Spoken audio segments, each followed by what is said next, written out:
frequently asked question, how to string a horsebow. So I have now a very short Turkish style or Ottoman style bow. Sorry, I don't want to blame other Turkish bow styles, because even the Tatar bow is a Turkish bow. So this is more the Ottoman style. The other one is the Tatar style. Both are Turkish bows. So I only need to say this. How to string this bow? Of course, actually what we do is a step-through method. So this is where you have the limb on your ankle, the handle behind your thigh, and then you string the bow. And they ask me, are there other ways to string the bow? Of course there are. There's a weird one. When you sit on horseback, imagine you sit on your horse and you need to string your bow. How shall you do this? So I'm now on my horse. Look at this. I sit on my horse, of course, like so. And then you can string your bow like this. I don't like this way.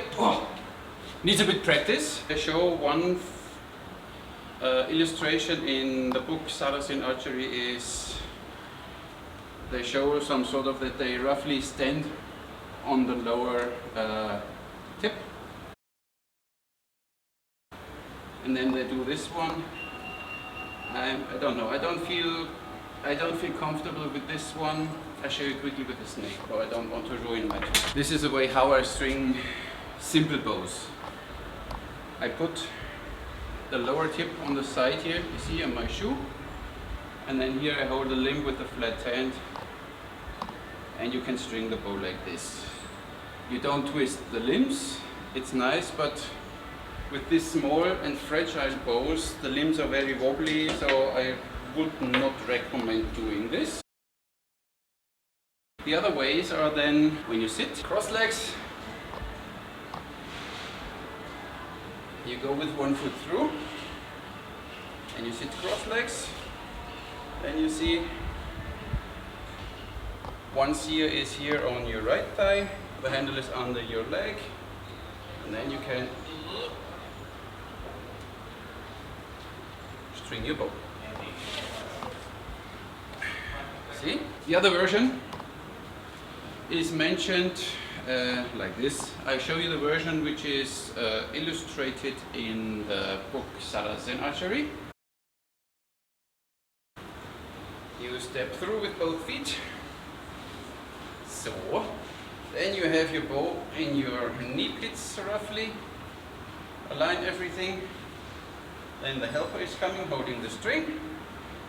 And I'm simply bending the bow upwards until you can put the string in.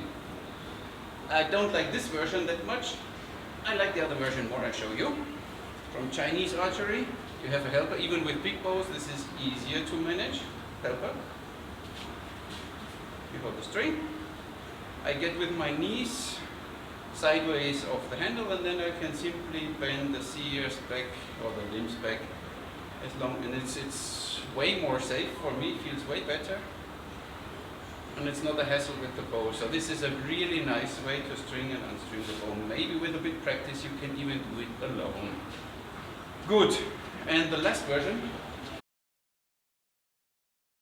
is you use a rope or a band or something, and you have two loops at the end. Of course, the length must be working with your bow and your body size. So at the beginning it might need a little adjustment.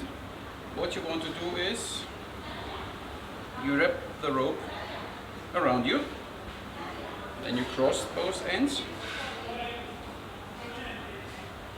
like so, and then you can already guess what will happen. You put one loop in here, but you need to make sure that the string is outside of the loop, otherwise you can't get it through, and the other loop is here. So what you need to do now is put your feet in there beside the handles, so, and then make sure the loop is proper on the transition of the sears, and then simply move forward, slowly until you can put your string in. You make sure that everything is proper, even with the string bridges. Then you simply come a little back, and you have a strong bow. And unstringing, of course, the same way. You put your loops on, step in, stretch your legs, and with this way you can even string and unstring very heavy draw weight bows, because you use your whole body for bending the bow. You put the string off, and then you come slightly back, and then it's done. So these are a few ways how to string and unstring a horsebow. We always say horsebow. Of course, we know that it's not really a horsebow. It was only used on horseback. There are other bows too. Even the samurai's yumi is a horsebow because it's used on horseback. But actually, these type of composite bows, which are used in Asian countries, we could name them normally horsebows. So this is how different ways how to string and unstring a horsebow. I still prefer, and when you care about that you don't twist your limbs, when you do this proper, still for me,